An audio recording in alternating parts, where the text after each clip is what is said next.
Hoy es Día de la Independencia aquí en los Estados Unidos. En cada país la fecha cambia. Hay países que tienen el mismo día de independencia y otros varían, pero sea el mismo día u otro, en cada país en su debido momento hay fechas en donde el patriotismo pues se aviva, ¿no es cierto? Se recuerdan las fechas históricas y se celebran. ¿Alguna vez se han preguntado qué tiene que decir la Biblia acerca del patriotismo? ¿Del nacionalismo? ¿Es el patriotismo celebrar? ¿El patriotismo es pecado? ¿Es algo permitido o es un deber para un cristiano?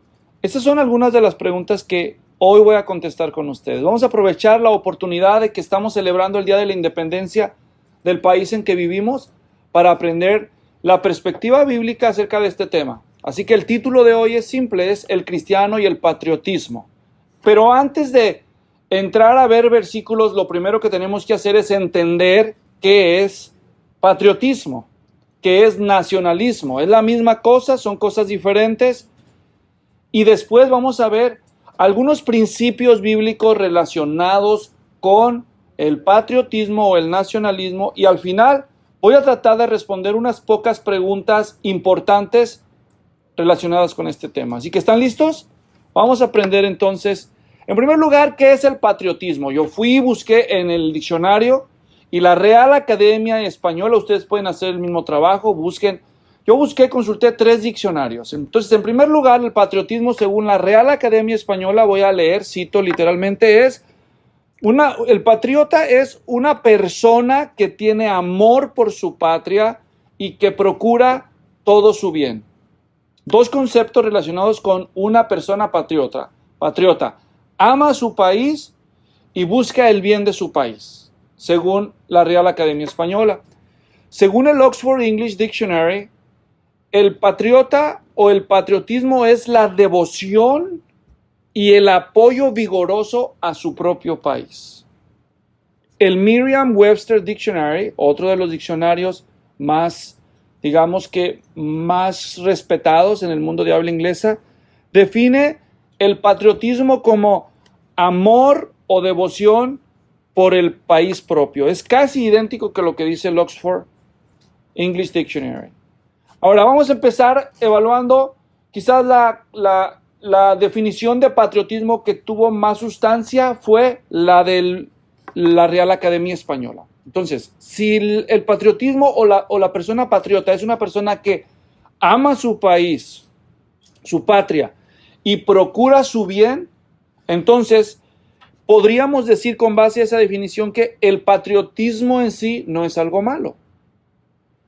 Siempre y cuando ese amor que expresamos por la patria no supere el amor que Dios merece en nuestras vidas. ¿Entienden ese punto?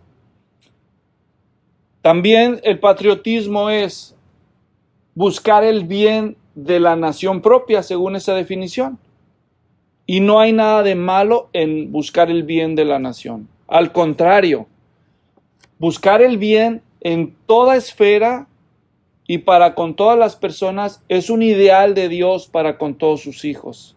Dios se distingue, entre otras cosas, por el bien que Él hace.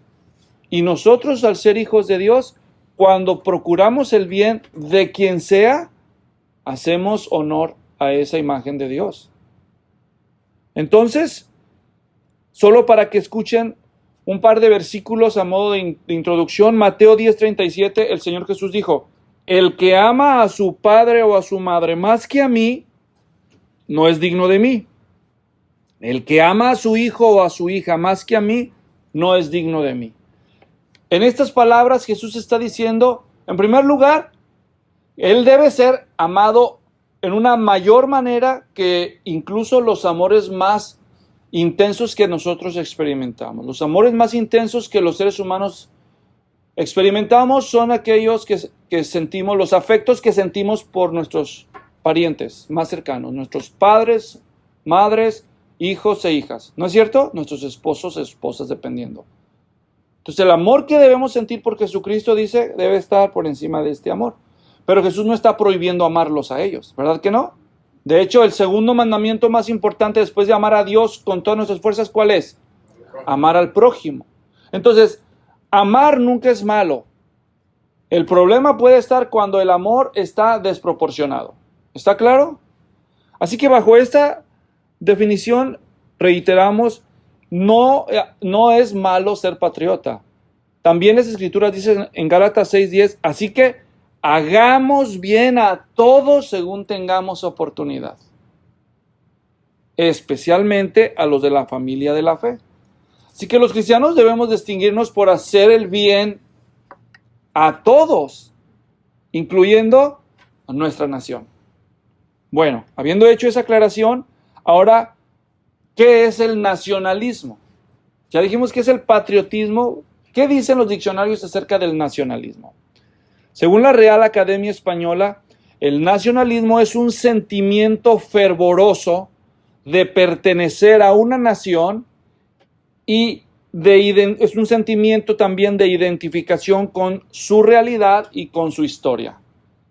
Existe una nación que tiene una historia y una realidad, y cuando una persona tiene un sentimiento de identificación con esa historia y con esa realidad, un sentimiento positivo, intenso, a eso se le llama nacionalismo. Así que es parecido al patriotismo, es casi un sinónimo.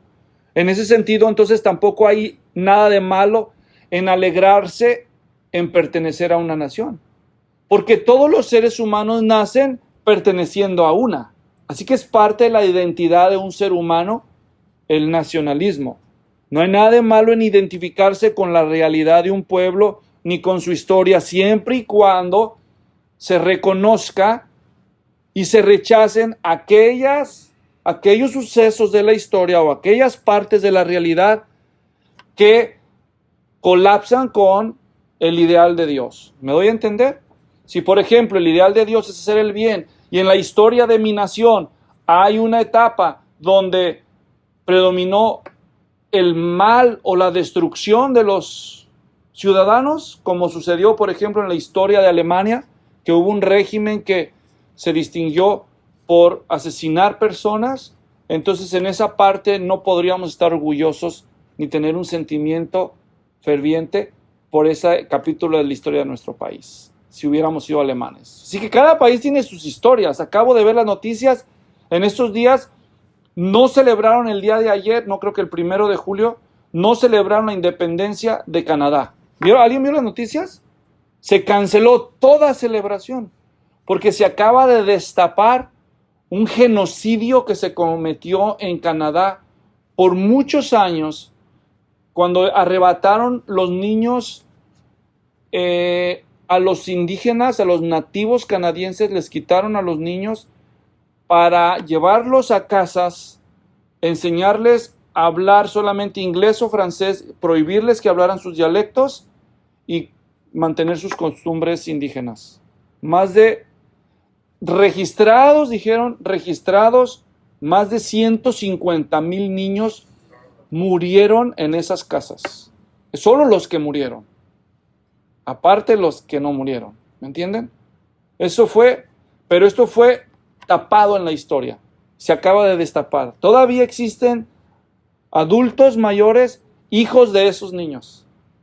Entonces, iban a celebrar uno de los lugares más grandes en Canadá donde se celebra la fiesta de independencia. Es una explanada donde se cree que hay sepultados todavía muchos de esos niños. Y todo se descubrió porque un hombre andaba buscando metales ahí en una playa de una reserva de nativos y encontró cosas metálicas y escarbó y empezó a sacar huesos y huesos de niños y empezó a destaparse la cloaca histórica de Canadá. ¿Se imaginan? Triste historia, triste capítulo de la historia de una nación. Entonces, en ese sentido, no sería correcto, y no lo es, enorgullecernos de esas realidades. ¿Correcto? Bien. El Oxford English Dictionary acerca del nacionalismo dice que es el sentimiento de amar mucho a su país y de estar muy orgulloso de él. Sentimiento de que su país es mejor que cualquier otro.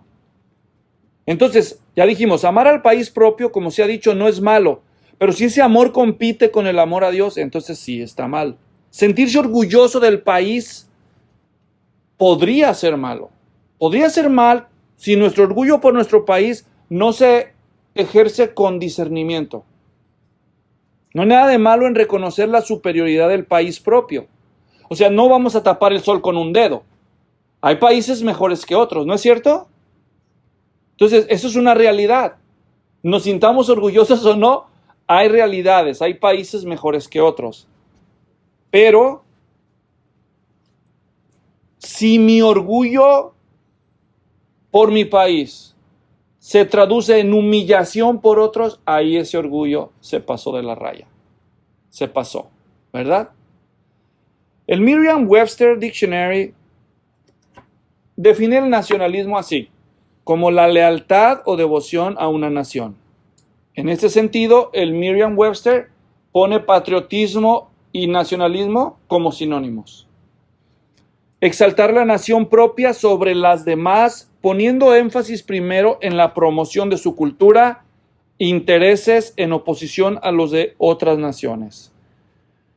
No hay nada de malo en mostrar lealtad a nuestra nación, en mostrar devoción, mientras, una vez más, no pongamos esa devoción o lealtad por encima de la lealtad o devoción que Dios merece de nosotros los cristianos y de la lealtad y devoción que nos merece su verdad. De hecho, Dios espera que seamos leales.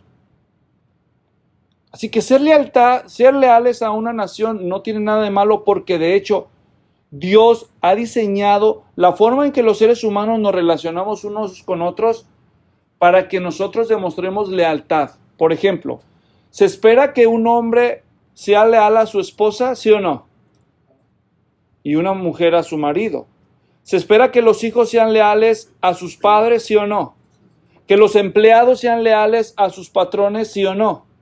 Bueno, igualmente no hay nada de malo en que los ciudadanos sean leales a su país o a su nación.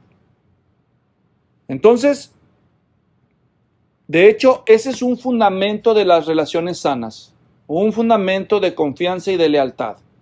Cuando tú te pones la camiseta de un equipo deportivo, ¿qué estás comunicando? Pues que tú eres leal a ese equipo, ¿no es cierto? ¿Hay algo de malo en eso? No, es una expresión natural de las relaciones humanas. Entonces, el problema no está en el patriotismo o en el nacionalismo en sí, sino que el problema se da cuando nosotros idolatramos la nación o el país. Cuando nosotros idealizamos un país como si fuera el non plus ultra, como que no tuviera errores o defectos o manchas en su historia.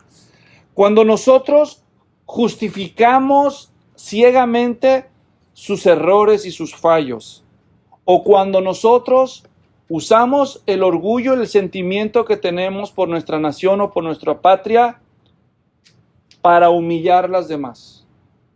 Todo eso son expresiones pecaminosas del patriotismo o el nacionalismo. Así que si yo hiciera un resumen de todo lo que acabo de decir a modo de introducción, es que el patriotismo y el nacionalismo tienen su lugar en el propósito de Dios. No son necesariamente malos. Son divinamente ordenados por Dios para promover orden, identidad y propósito.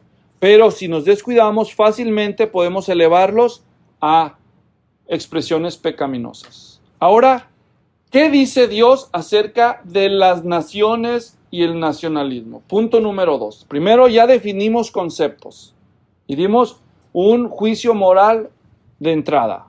¿Qué dice la Biblia acerca de estas definiciones? Ahora, número 2. 7 principios bíblicos relacionados con el nacionalismo. ¿Están listos? 7 principios, 7 verdades bíblicas acerca del nacionalismo. Número 1. El origen de las naciones. ¿Quién inventó las naciones? ¿Alguna vez te preguntaste eso?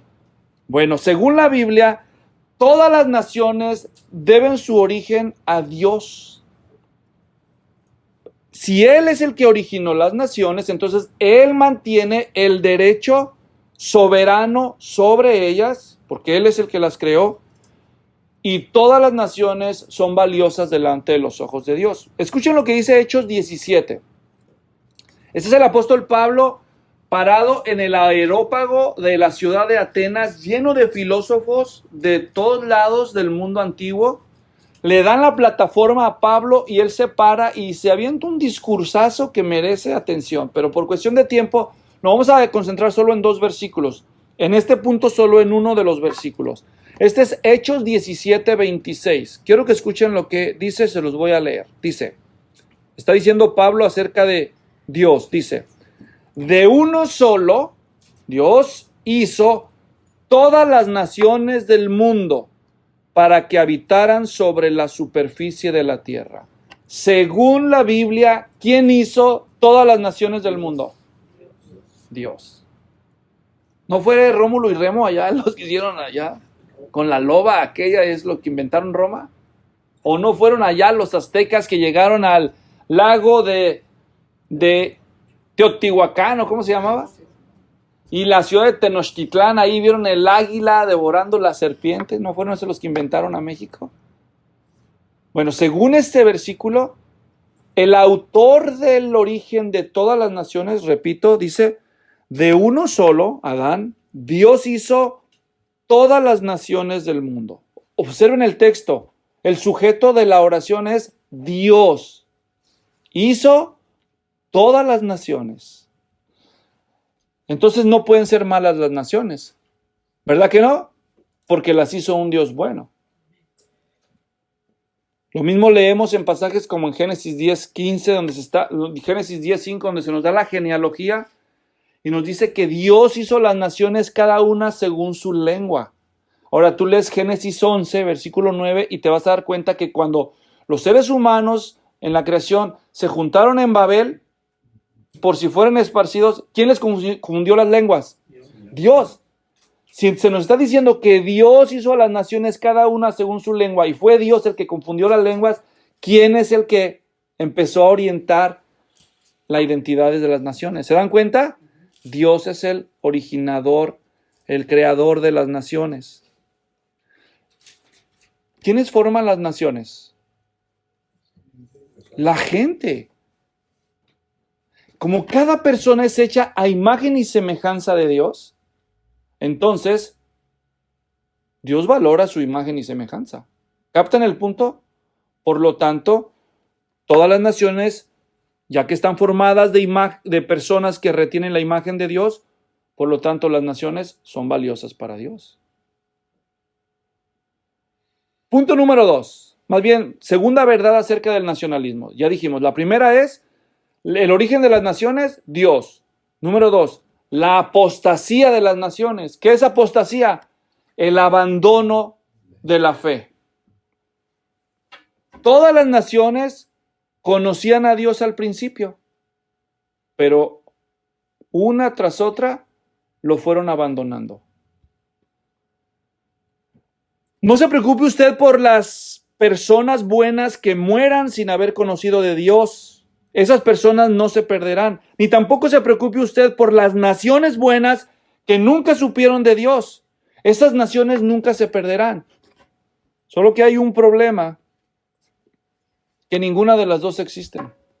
Ni existen las personas buenas, ni existen las naciones buenas que nunca conocieron a Dios. ¿Y tú cómo sabes? ¿Que ya las visitaste todas, las naciones? ¿No? Porque Jesús dijo un día, alguien se acercó con Jesús y le dijo, Maestro bueno, ¿haciendo qué? Heredaré la vida eterna. Y entonces Jesús dijo, ¿por qué me llamas bueno? No hay nadie bueno, sino solo Dios. Las Escrituras dicen en Romanos 1:21, aunque conocían a Dios, no lo honraron como a Dios ni le dieron gracias, sino que se hicieron vanos en sus razonamientos y su necio corazón fue entenebrecido. Hermanos, Adán y Eva al principio conocían a Dios, ¿sí o no? Sí, ¿verdad? Y después de eso, después de que Adán y Eva conocieron a Dios, pasó el tiempo y cuando llegamos a los días de Noé, toda la humanidad, ya nada más la familia de Noé conoce a Dios. ¿Quién abandonó a quién? ¿Dios abandonó a las naciones o las naciones abandonaron a Dios? ¿Captan el punto? Todas las naciones y todas las personas se han desviado del camino recto. Pero no todo está perdido. Tercera verdad acerca de las naciones. El testimonio de las naciones. Dios, a pesar de que las naciones han abandonado el conocimiento de Dios y la rectitud de Dios, Dios no las ha abandonado a ellas. Dios todavía les ha dado testimonio de su poder, de su amor, de su bondad. Escuchen Hechos 14, 16 para los que toman nota. Repito, Hechos 14, 16 y 17. Leo. En las generaciones pasadas, Él, hablando de Dios, permitió que todas las naciones siguieran sus propios caminos.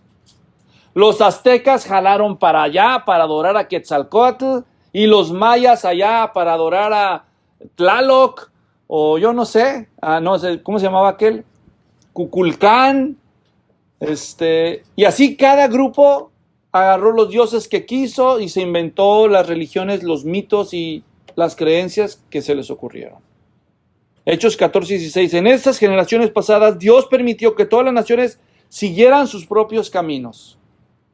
Sin embargo, Él no dejó de dar testimonio de Él mismo, haciendo bien. Fíjense cómo, a pesar de que las naciones se fueron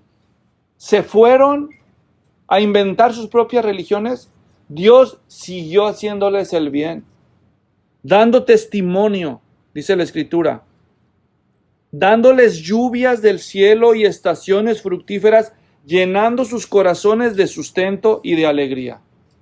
Todas las naciones, hermanos, todas las naciones han recibido testimonio a través de los hechos de la creación de que Dios todavía está ahí, de que Él gobierna, de que Él existe, de que Él es bueno.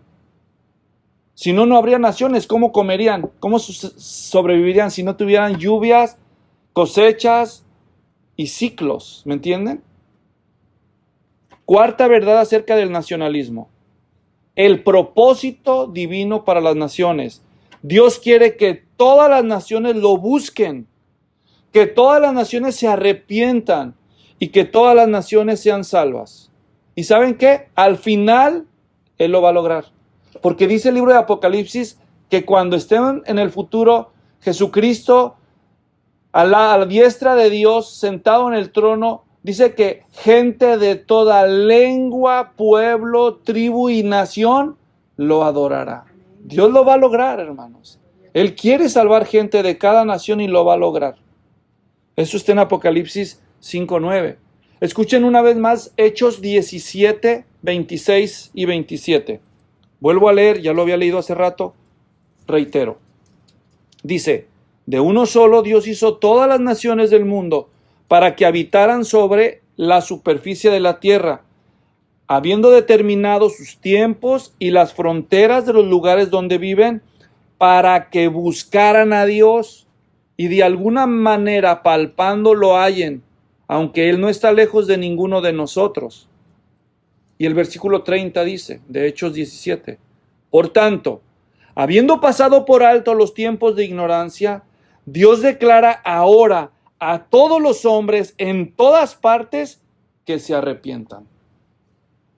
Dios quiere que todas las naciones lo busquen, que todas las naciones se arrepientan y que todas las naciones sean salvas. ¿Recuerdan cuando Jesucristo estaba a punto de irse al cielo?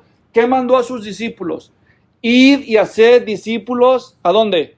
A todas las naciones. Todas las naciones le importan a Dios. Él quiere la salvación de todas las naciones. Y como muestra basta un botón. Aquí están ustedes. De varias naciones. ¿Saben que hay 22 países en el mundo mínimo que hablan español? Y dentro de cada país hay regiones que se distinguen unas de otras, ¿o no? Y nosotros solo somos un ejemplo, los que hablamos español. Besides that, whoever else speaks English, just somebody else, right? Unos cuantos hay que hablan inglés también. No, en realidad en cada nación, Dios tiene escogidos. Dios ama a las naciones. Quinta verdad acerca de la perspectiva bíblica acerca del nacionalismo.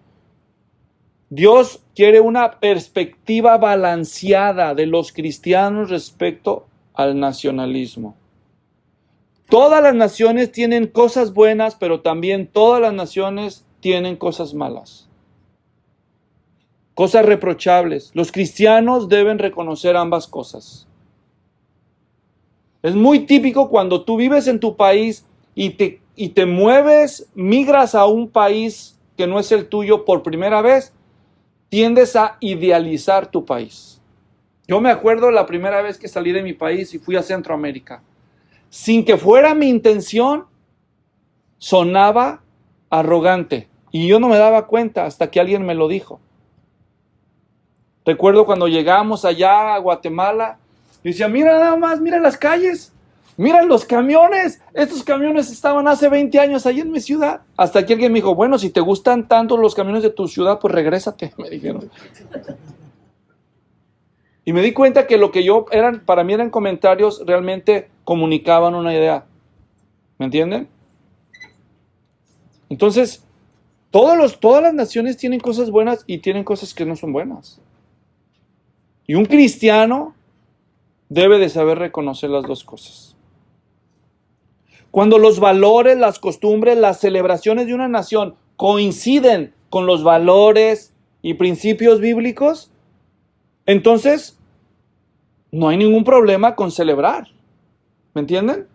Pero no debemos ignorar que todas las naciones de este mundo son parte de un sistema que la Biblia llama el mundo. Un sistema dominado por el diablo. Y a los cristianos se les dice en lugares como en 1 de Juan capítulo 2 que no amen al mundo. Y no está diciendo que aborrezcamos nuestra nación o las naciones, sino que no nos dejemos seducir por este componente maligno del que nuestra nación participa, porque es parte del mundo. ¿Se acuerdan Jesús siendo tentado por el diablo en el desierto? El diablo le dice, he aquí todos los reinos del mundo son míos, me han sido dados, yo te los doy si tú te postras y me adoras. Y Jesús no desmiente al diablo diciendo, no es cierto, no son tuyos. Si Jesús no lo desmintió es que el diablo se ha apropiado. En 1 de Juan 5:19 dice, el mundo entero está bajo el poder del maligno. ¿Por qué los cristianos seríamos tan tontos como para cerrarnos a la realidad de que nuestra nación y nuestra patria participa de este sistema mundano anti Dios? Por eso debemos tener cuidado en el grado de nuestro nacionalismo. Debemos tener una perspectiva balanceada. No solo debemos reconocer lo que está mal en nuestro país y en nuestra nación, incluso debemos denunciarlo. Debemos reprochar. ¿No es eso lo que Dios hizo con su propia nación escogida, mandándoles profetas para que les reprocharan a ellos? ¿No mandó Dios a sus mismos profetas a pronunciar juicios a las naciones cuando fueron naciones injustas y abusivas, opresoras?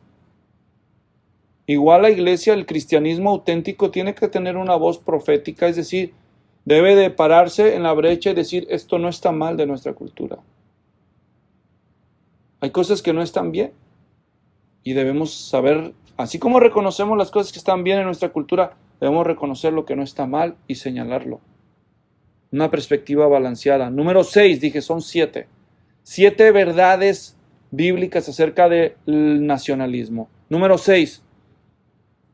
Todavía, a pesar de eso, el creyente debe mostrar lealtad a su nación. Los creyentes deben sujetarse a las autoridades, ¿sí o no? Eso dice la Escritura. Sométase toda persona a las autoridades superiores, porque por Dios han sido establecidas. El que resiste a las autoridades, a lo establecido por Dios resiste. Entonces, a pesar de que las naciones son injustas, en todo aquello que no contradiga la voluntad de Dios, el cristiano debe honrar las leyes de su país. del país en donde vive. La voluntad de Dios es que los creyentes obedezcan las leyes de su nación, toda vez que las leyes de esa nación no quebranten las leyes divinas. En Tito, por ejemplo, capítulo 3, versículo 1, dice así: recuérdales que estén sujetos a los gobernantes, a las autoridades, que sean obedientes, que estén preparados para toda buena obra. Por eso los cristianos votamos cuando tenemos el derecho, expresamos nuestra opinión y participamos de las actividades comunitarias, porque somos parte de una nación, de una comunidad. Y 7 y último de los principios que voy a mencionar acerca de el nacionalismo. La prioridad cristiana respecto a las naciones es la ciudadanía celestial por encima de la ciudadanía terrenal. ¿Saben que todos los cristianos tienen dos naciones, dos ciudadanías, o no? La terrenal y la celestial. Filipenses 3:20, porque nuestra ciudadanía no está en los cielos, porque nuestra ciudadanía está en los cielos, de donde también ansiosamente esperamos a un Salvador, el Señor Jesucristo. La ciudadanía celestial supera en mucho la terrenal. Así que la lealtad de un cristiano al Señor Jesucristo debe estar por encima de la lealtad a la nación y a la patria. Nosotros no somos como antes algunos fuimos, primero leales al Papa que leales a la patria, ¿no? Pero nosotros no somos leales a un ser humano. Nosotros estamos siendo leales al Señor Jesucristo. ¿Me entienden? Jesucristo no tiene una sede en medio de la ciudad de Roma, ni en medio de la ciudad de Nueva York, ni en Stockton, California. El Señor Jesús está en el cielo y de allá es donde lo esperamos en su retorno. Por eso, aunque nosotros honramos a nuestra nación, a nuestro país, pero lo hacemos de manera proporcionada. Primero es al Señor, luego a la nación. El amor de un cristiano por sus hermanos en la fe debe superar por mucho el amor a sus compatriotas. No me contestes, pero contéstate a ti mismo o a ti misma. Si te dieran a escoger entre un compatriota y un cristiano, ¿a quién escogerías primero? Si tú eres cristiano, tu amor por la iglesia debe superar tu amor por tu nación. ¿Saben que hay muchos que dicen ser cristianos que nunca se avergüenzan de decir que son americanos, que son mexicanos, que son salvadoreños, que son peruanos, uruguayos, argentinos, chilenos, panameños, colombianos y todos los demás? Nunca se avergüenzan, al contrario, orgullosamente lo proclaman, pero nunca dicen ser cristianos. ¿Qué te dice eso? ¿Qué te enseña eso? Cristo murió para formar una nueva nación, un nuevo pueblo. Vosotros sois, 1 de Pedro 2:9, real sacerdocio, nación santa, pueblo adquirido por Dios. Cristo murió para formar una nueva nación que no es de este mundo. Ante Pilatos, el Señor Jesús dijo: mi reino no es de este mundo. Entonces, la lealtad a Cristo, si tú dices ser cristiano, la lealtad a Cristo y a ese pueblo debería de estar por encima de la lealtad a tu nación o patria terrenal. Y el que piense contrario a eso, entonces demuestra pues que es un ejemplo de la perspectiva secular de la vida. Y la Biblia interpreta eso como idolatría. Entonces, ya dije 7 verdades, 7 principios o 7 verdades bíblicas acerca del nacionalismo. ¿Me entienden? Eso es lo que también se le llama una teología bíblica del nacionalismo. Es lo que la Biblia dice en términos resumidos, estos 7 principios. Ahora voy a terminar contestando algunas preguntas importantes relacionadas con el patriotismo y el cristiano. Pregunta número 1. ¿Es malo celebrar la independencia para un cristiano? No es malo celebrar la independencia de un pueblo que consiguió su libertad después de haber sido oprimido, que es el caso de la mayoría de los pueblos que celebran la independencia. ¿Por qué se le llama Día de la Independencia? Pues porque eran dependientes, eran oprimidos, hasta que tuvieron que luchar para sacudirse esa opresión. Y no hay nada de malo en eso. De hecho, Dios está a favor de la justicia. ¿Saben eso ustedes? Dios es justo y Él está a favor de la justicia. Dios está a favor de la libertad. ¿Sabían eso? Cuando Dios vio a su pueblo Israel en Egipto, ¿qué hizo Dios? Lo sacó con mano fuerte y con brazo extendido. Y cuando les dio los 10 mandamientos, dice que Él los redimió de la casa de Egipto, de casa de servidumbre, para que los sirvieran a Él. ¿Qué nos dice esto? Que Dios valoraba a la nación de Israel, que Dios no la consideraba una nación inferior a los egipcios, sino que para Él la libertad es un valor muy importante, la libertad de una nación. Es tan importante que Dios mandó cuando los sacó de Egipto. La última de las plagas que Dios envió a Egipto fue la muerte de los primogénitos. ¿Se acuerdan? Dios les advirtió: el que me crea, sacrifique un animal y unte la sangre en las puertas y ventanas. Pero no les creyeron los egipcios a la orden del Señor y pagaron con la vida de sus primogénitos. Pero cuando Israel, que era el pueblo que creyó la orden del Señor, obedeció el mandato, entonces el ángel de exterminio que Dios mandó, al ver la sangre untada en las puertas y ventanas, dice que él pasó por encima. De ahí viene el nombre Passover. ¿Entienden? Porque pasaba por encima de esas familias sin cobrar la vida del primogénito. Y Dios mandó en Éxodo 12:14, escuchen: este día será memorable para ustedes y lo celebrarán como fiesta al Señor. Lo celebrarán por todas sus generaciones como ordenanza perpetua. ¿Por qué? Porque ese día Dios los libertó. Casi 1000 años después de eso, el pueblo de Israel fue el blanco de una amenaza de exterminio otra vez.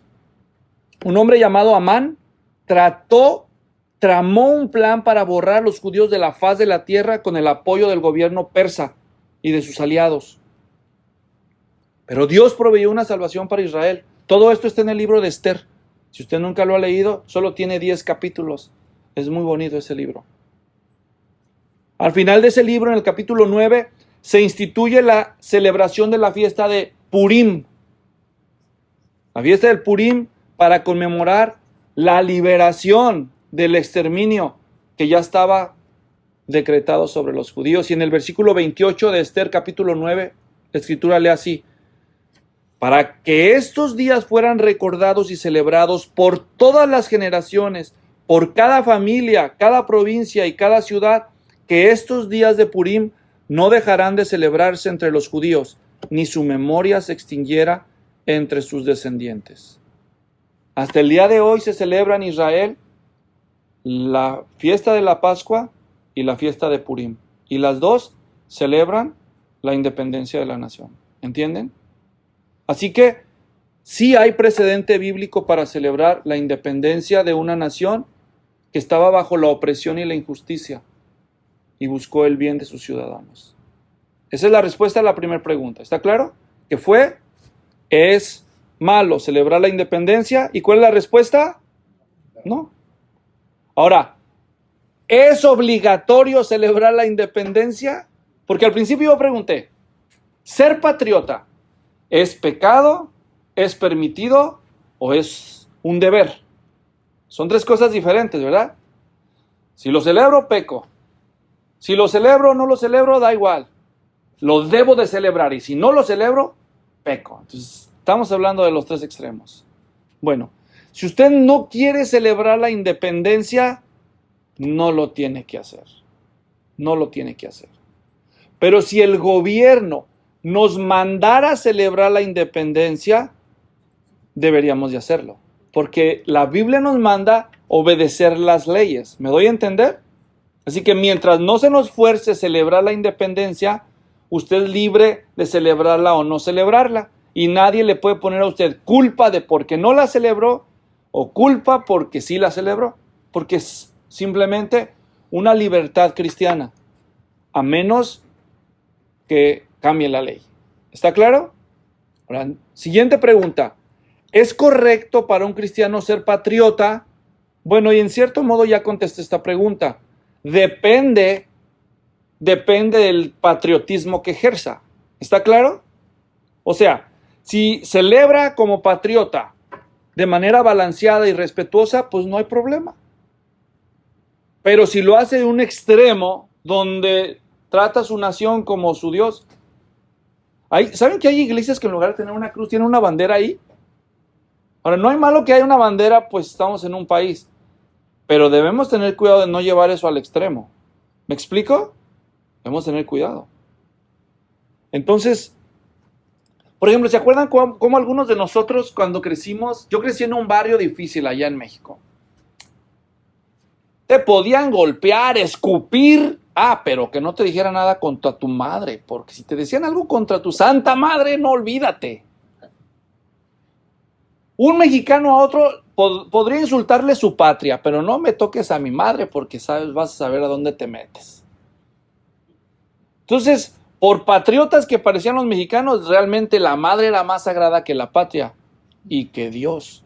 Porque yo nunca vi un mexicano liarse en un pleito con otro porque blasfemaron el nombre de Dios. Pero no le maldigas a su madre porque agárrate. ¿Entienden lo que digo? Entonces la forma en que tú vives comunica lo que valoras, ¿sí o no? ¿Verdad? Entonces uno puede decir que es cristiano, pero con sus acciones demostrar que tiene más alta su patria que su fe en Dios. Y ahí es donde uno debe tener cuidado. Por eso hay que revisar si nuestro patriotismo no raya en idolatría o en imprudencia. Siguiente pregunta. ¿Es correcto para un cristiano hacer honores a la bandera o cantar el himno nacional? ¿Son actos de idolatría, como dicen algunos? En la Biblia, como en las naciones, las banderas son símbolo de identidad, no de adoración. Les voy a dar un ejemplo. Números, capítulo 1, versículo 52. Escuchen. Está Dios hablando, dice, los israelitas acamparán cada uno en su campamento y cada uno junto a su bandera según sus ejércitos. Hasta en las 12 tribus de Israel, cada una tenía su propia bandera para que se identificaran ellos y se agruparan. ¿Entienden? No es idolatría honrar la bandera ni cantar el himno nacional. ¿Y cómo lo sabes? Porque sé español. Idolatría es adorar a lo que por naturaleza no es Dios. Y cuando a mí me llama el civismo a hacer honores a la bandera, no es lo mismo adorar que honrar. ¿Me doy a entender? Dios reclama adoración de manera exclusiva para Él, pero Dios no reclama honrarlo de manera exclusiva solo a Él. De hecho, todo lo contrario, se los voy a demostrar. En la Biblia Dios le dice al hombre, honra a tu padre y a tu madre, ¿sí o no? Sí. Entonces, sí se honran a otros aparte de Dios, ¿o no? Sí es. Y les voy a dar otros ejemplos rápidamente. La Biblia dice, por ejemplo, los ancianos que gobiernan bien sean dignos de doble honor. 1 Timoteo 5:17. Honra a las viudas que en verdad lo son. 1 Timoteo 5:3. Todos los que están bajo yugo de esclavitud tengan a sus amos por dignos de todo honor. 1 Timoteo 6:1. Maridos convivan de manera comprensiva con sus esposas, dándoles honor. 1 Pedro 3:7. Honren a todos, amen a los hermanos, teman a Dios, honren al rey. 1 Pedro 2:17. Entonces, ¿permite Dios honrar a otros que no sean a Él? Sí. Cuando a mí me enseñan en la escuela o a mis niños, o el gobierno me dice, vamos a hacer honores a la bandera. No está diciendo vamos a adorar a la bandera. ¿Qué está diciendo? Honores a la bandera. Ahora escuchen Romanos 12:6. Dice, pagad a todos lo que debéis. Al que tributo, tributo. Al que impuesto, impuesto. Al que respeto, respeto. Al que honra, honra. Honramos a la bandera y cantamos el himno no porque lo estamos adorando, porque le estamos pagando el honor que se merece. Respetar y honrar nuestra nación es un deber cristiano que debemos de pagar. Por eso lo hacemos. Así que conclusión, dale gracias a Dios por la nación que te tocó. Porque te tocó, no me digas que tú la escogiste, a menos que seas naturalizado. Y también dale gracias a Dios si eres inmigrante por la nación que te recibió, que te da trabajo. Porque si le va bien a esa nación, te va bien a ti. Deberíamos denunciar también e interceder el pecado de nuestra nación.